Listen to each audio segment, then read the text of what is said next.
Stop the excavator immediately. We need to recheck the grade against the blueprints before we go any further. Stop right there, because one morning I opened my curtains and saw a cabin being built on what I thought was my lakefront. Not near my lakefront. Not kind of close. I mean hammers swinging and boards stacked on the exact strip of shoreline where my family had walked to the water for years. And the worst part? The guys building it acted like they belonged there. They had permits. They had a plan. And they had the HOA backing them like a shield. My name is Mark, and I live on Cedar Lake in a small, quiet town where most people wave at you even if they don't know your name.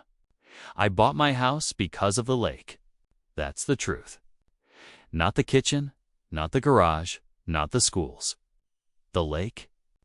It was the kind of place where mornings felt slow and safe, where you could sit with coffee and hear water moving like a soft breath. But Cedar Lake also has something else, a homeowners association.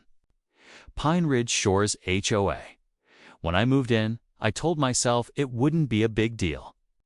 The rules seemed normal: no broken down cars and driveways. Keep lawns trimmed. Don't paint your house neon green. I could live with that. I'm not a troublemaker, and I don't like conflict. I figured the HOA was just there to keep the neighborhood looking nice. My property isn't one of the big mansions with wide open water views. It sits slightly behind a row of homes closer to the lake. But when I bought it, the realtor made one thing clear. I had legal shoreline access, a recorded easement. That meant I could walk down a defined path and use a section of shoreline for access, like launching a kayak, fishing, or sitting by the water. It wasn't a luxury. It was a right tied to my deed. That easement mattered to me because my dad taught me to fish.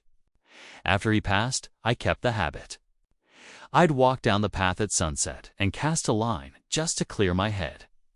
Sometimes my niece came with me and looked for frogs near the reeds.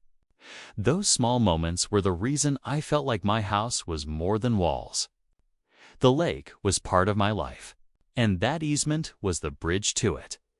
Things started changing the year Pine Ridge Shores got a new HOA board president named Linda.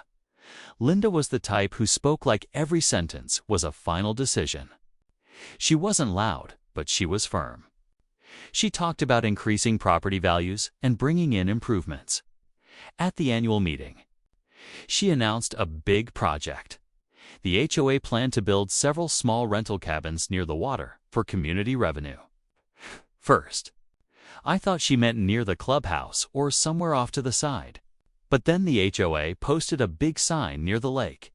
Future site, Pine Ridge Lake Cabins. It had a glossy picture of cute little wood cabins with fire pits and string lights.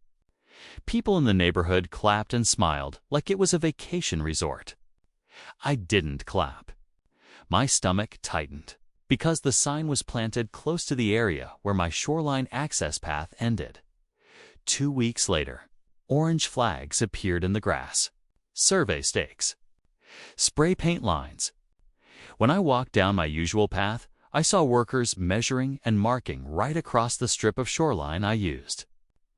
I asked one of them, "Hey, what's being built here?" He pointed at a paper and said, "Cabin 1 goes here." His finger landed exactly where I used to set down my fishing chair. I went home, pulled out my closing folder from when I bought the house, and flipped through it like my life depended on it.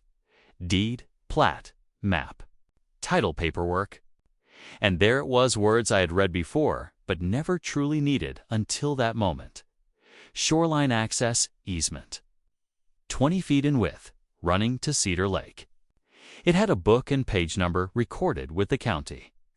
I felt relief, like, okay, they made a mistake. This will be easy. So I emailed the HOA. I kept it polite. I attached a scan of the easement language from my documents. I asked for a meeting. The reply came 2 days later from Linda, short and cold. The shoreline is HOA common area. The cabins are approved. Your concerns have been noted. That was it. No discussion. No phone call. Just a digital brush-off. Like my legal right was an opinion she could ignore. I showed up at the next HOA board meeting anyway. In person, I held my folder and spoke calmly. My deed includes a shoreline access easement. The construction is blocking it. Linda didn't even look surprised. She leaned back and said, "You're not a lakefront owner. Mark, you have access through the neighborhood like everyone else." I said, "No. This is a recorded easement." She smiled like she was humoring a child and said, "We've already checked our documents." That meeting ended with a vote to continue construction. People avoided eye contact with me as they left. A few neighbors whispered, "Sorry, man." One guy told me quietly, "You don't want to fight the board. They'll make your life miserable." I drove home angry, but also focused. If Linda wanted a fight, I needed to be smart. Not loud, not emotional, smart. The next morning, I went to the county recorder's office. I asked for the official record tied to the book and page number on my deed. The clerk printed it out and stamped it.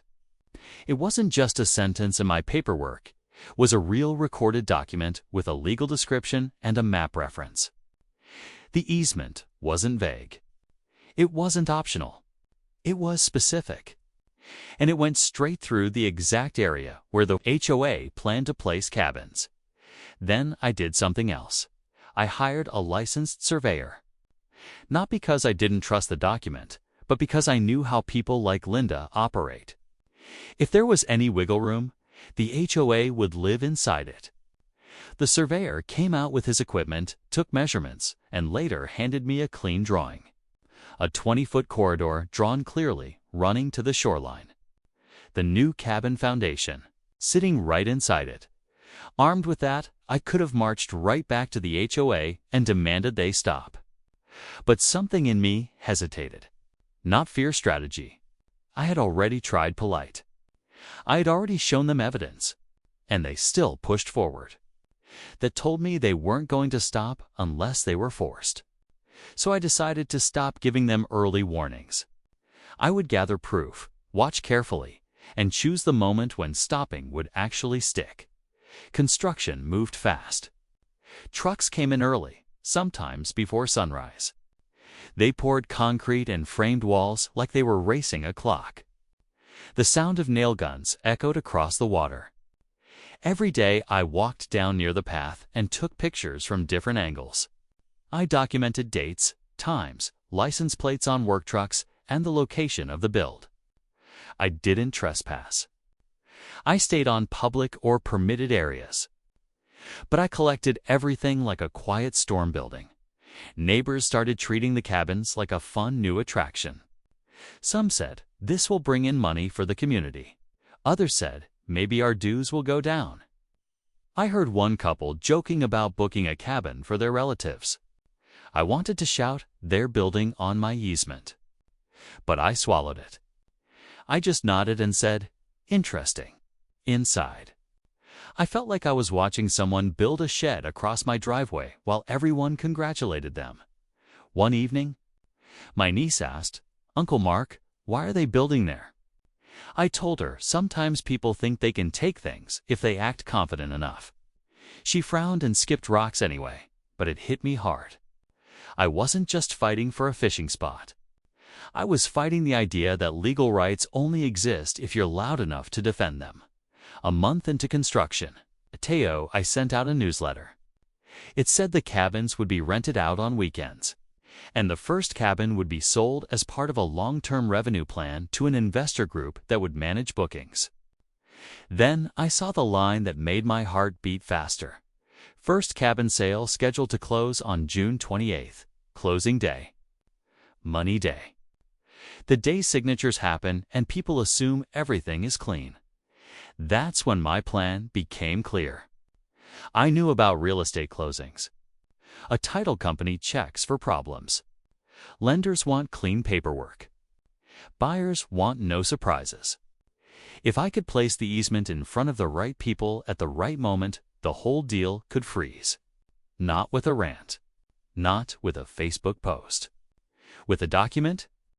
The kind you can't ignore because it's recorded in ink, not feelings. I met with a real estate attorney named Ms. Alvarez.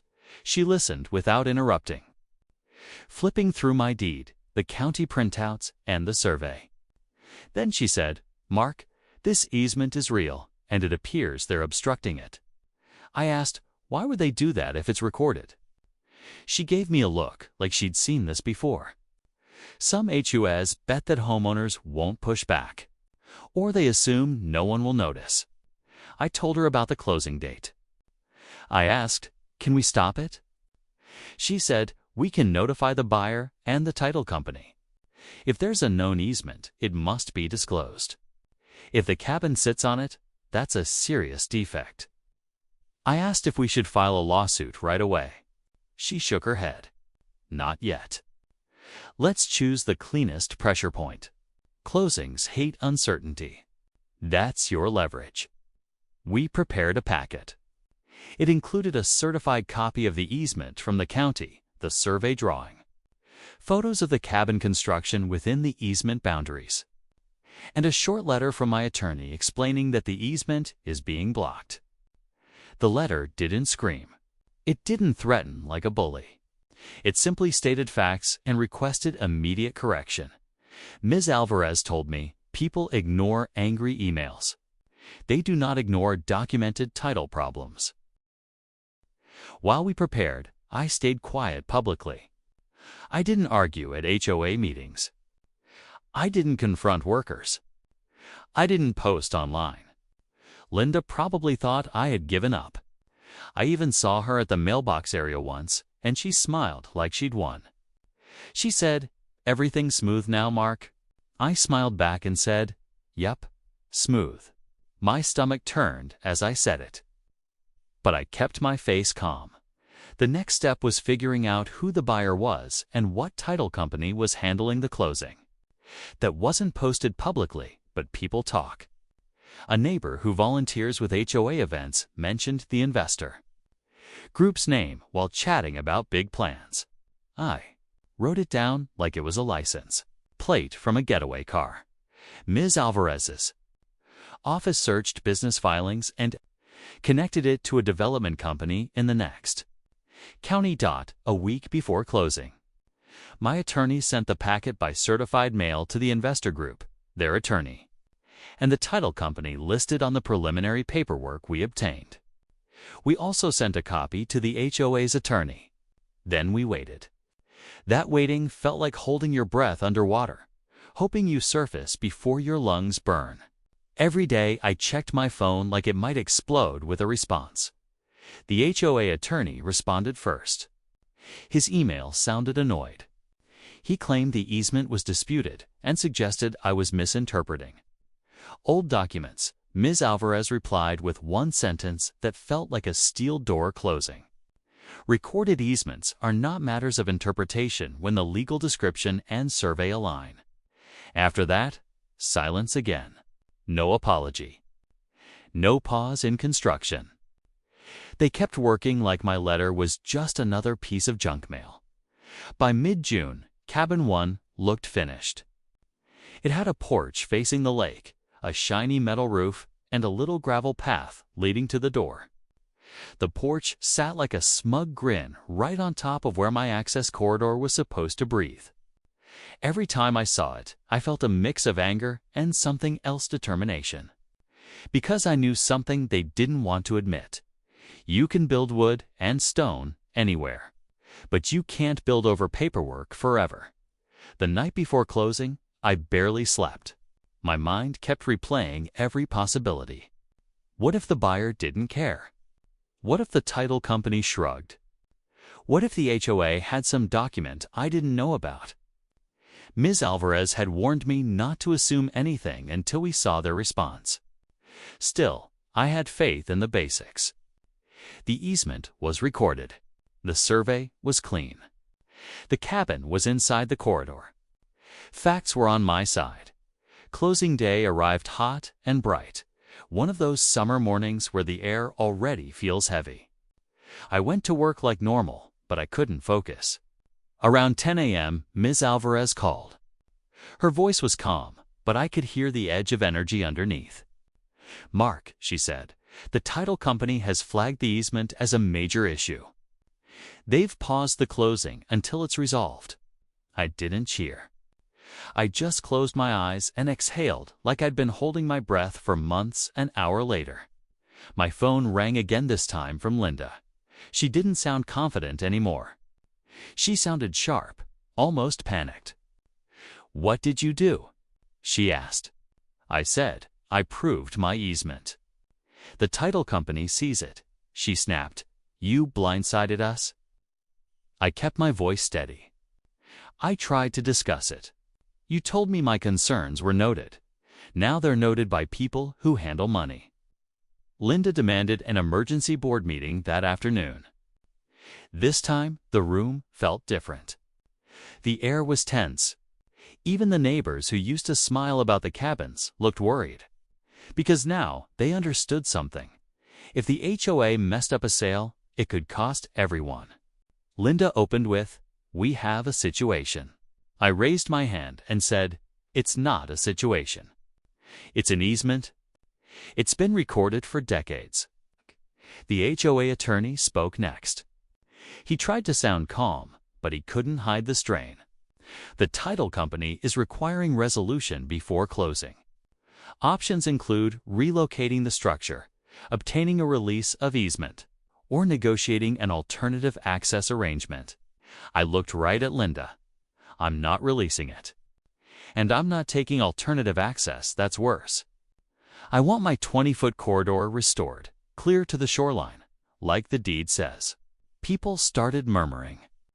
One neighbor whispered, "He's right." Another said, "Why didn't the board check this?" Linda's face tightened. She said, "Mark is holding the community hostage." That one stung because I had lived quietly for years. But I didn't come this far twofold. I said, "I'm holding you to the law. You built on something that was never yours to block." The investor group sent representatives to town the next day. They weren't dressed like vacationers. They wore business clothes and carried folders. They walked the property with the title agent and the HOA attorney. I watched from a respectful distance. The title agent pointed to my survey copy and then to the cabin porch. You could see it click in everyone's mind. The cabin wasn't just near a legal issue, it was sitting right on top of one. That afternoon, Ms. Alvarez invited me to her office. "They want to negotiate," she said.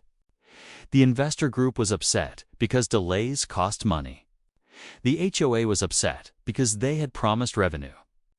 And suddenly, everyone wanted to talk to me, the same guy they brushed off weeks ago. Ms. Alvarez looked at me and said, "This is where we stay professional. No gloating. No anger. Just clear terms." The first offer came fast. The HOA suggested they would share shoreline access by allowing me to use a narrow side path behind the cabins. It was maybe 6 feet wide and sloped. Ms. Alvarez didn't even let me answer. She said, "That does not meet the recorded easement." The second offer was money. A check in exchange for signing away my rights. That made me feel sick. This wasn't about cash. This was my access to the lake, my peace. I told them my terms. Restore the corridor. Move whatever blocks it. And put it in writing that the HOA will never obstruct it again.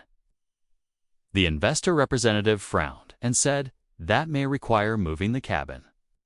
I nodded. "Then move it."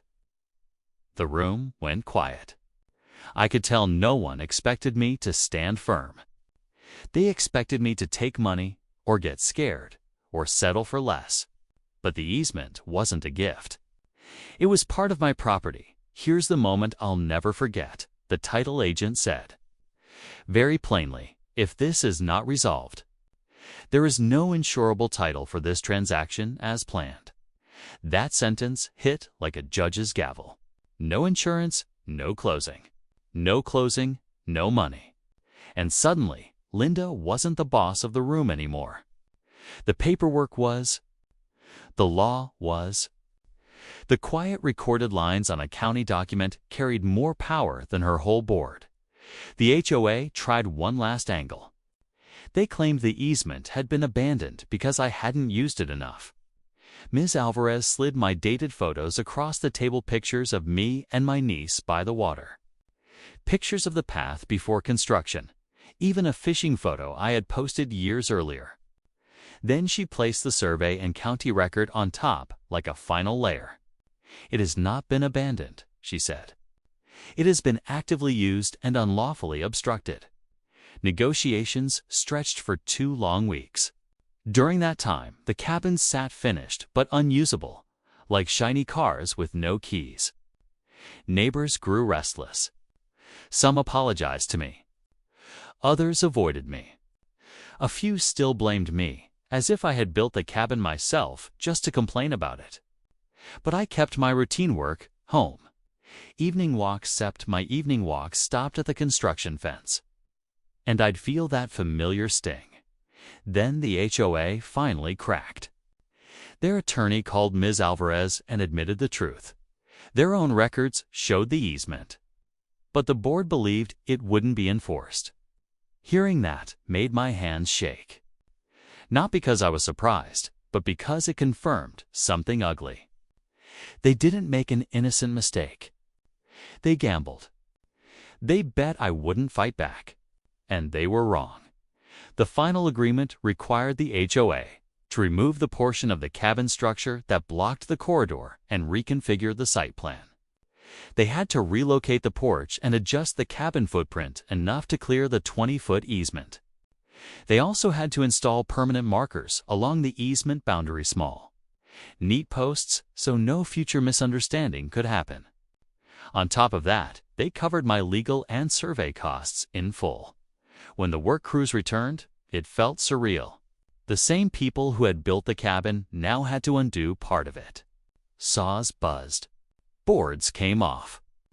A section of decking was removed and rebuilt farther back. It wasn't pretty at first.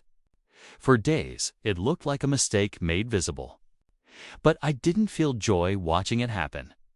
I felt something quieter, relief. Like my home exhaled again. The day the corridor finally opened, I walked it slowly.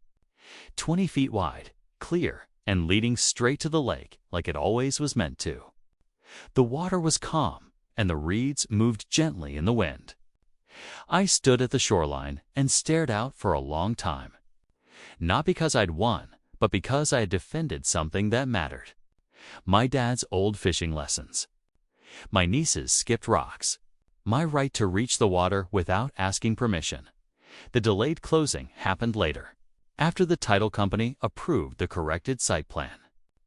The investor group still bought the cabin, but now the deal included the easement clearly disclosed and protected. That's how it should have been from day one. Linda never apologized to me, not once. But she did lose her position at the next HOA election. People didn't like seeing the neighborhood risked over arrogance and shortcuts. After that, neighbors treated me differently. Some with respect. Some with caution. One older man stopped me near the mailboxes and said, "I'm glad you stood up." They've been pushing people around for years. A younger couple asked me how to check their own deed for easements. I told them, go to the county. Get copies. Don't rely on what someone says at a meeting. It felt strange becoming the person people asked for guidance, but I understood why. The cabins did bring visitors. On summer weekends, I'd see families hauling coolers and towels. Most were nice. Some were loud. But now there was a clear boundary, a marked corridor, a path that stayed open.